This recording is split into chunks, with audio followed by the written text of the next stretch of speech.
Welcome to the Monteverde Cloud Forest.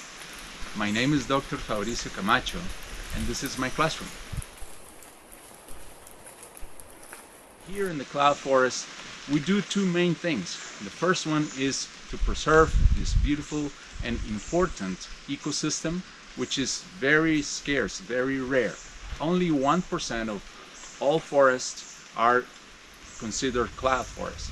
Therefore, this is a very special and very important type of forest to actually protect. And I'm here to share the knowledge that we have about this forest with you. We would not have a cloud forest here if we didn't have this cloud. So it's important for us to understand, how the clouds are formed.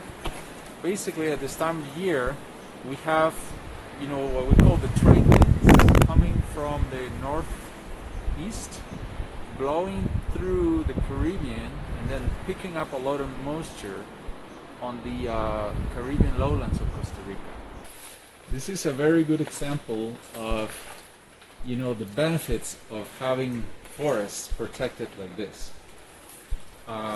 We can see how this tree is covered with little raindrops. These raindrops, is water from the clouds. As you can see, we can drink from this. Okay. So this forest having so much vegetation, so like this thick vegetation, it acts as a like a sponge that captures the water from the clouds and makes this water available in the ecosystem. If we did not have this sponge up here, probably we would not have water down the watershed. So one of the main characteristics of the cloud forest is its biodiversity. Okay. So for instance here, you can see that a tree is covered with other plants. They're called epiphytes. Okay? So epiphytes are plants that are attached to trees, but they don't harm the host tree. Okay? They're only using it for support. The reason for that is because, here in the cloud forest, since we have a lot of cloud cover, the light is a very limiting resource. Therefore, plants have evolved, to find places to let's say reproduce better in places where they have more access to light, and that's usually not on the forest floor, but up in the canopy.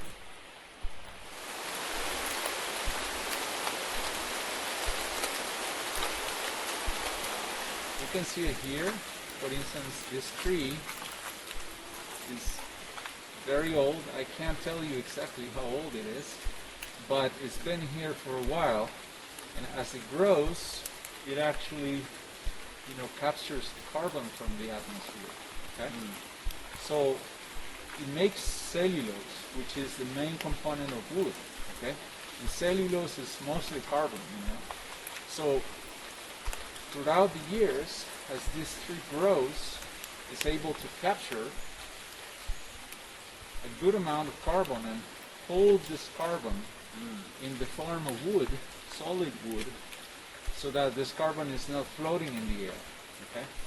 Eventually, when this tree falls down, okay, for natural purposes, because it's too old, it gets rotted, the whole process of the carbon cycle continues. Okay? So the wood, as you can see in that tree over there, it decomposes, okay, and all the nutrients get released into the soil.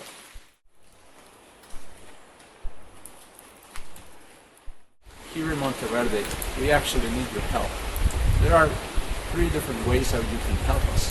One is obviously if you have the chance to come here and visit us, we're happy to join you in an expedition in our trail system. But you can also help with donations, or if you're a student or a scholar, you can also participate on our educational journeys. You can find us on the social media as Costa Rica from the mountains to the sea.